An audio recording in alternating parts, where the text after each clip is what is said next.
কুড়িগ্রাম জেলায় নাগেশ্বরী উপজেলাতে এক ধর্ষণ। সে ধর্ষণের কথা রীতিমতো মুখে নিয়ে যাচ্ছে না। আপন বাবা তার মেয়েকে ধর্ষণ করে, যেখানে সেই মেয়েটি তার আপন বাবার কাছে নিরাপত্তা না, সেখানে গ্রামবাসী তাকে কিভাবে নিরাপত্তা দেবে?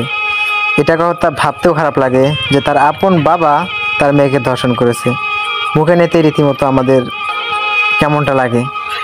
তো তাদের বাজারে দোকান ছিল কিছু, আমাদের গ্রামবাসী মিলে সবাই ওই দোকানগুলো বন্ধ করে দেওয়া হলো। তো কালকে 10টা পর্যন্ত টাইম বিচারের, যদি বিচার না হয় আমাদের গ্রামবাসী মিলে তার বাড়ি পোড়া দেওয়া হবে। তো আপনাদের কমেন্টে মতামত কি অবশ্যই জানাবেন, এমনকি কোনটা বিচার করলে ভালো হবে সেটাও জানাবেন। ঘটনা ঘটে কান্তারমোড় বাজারে।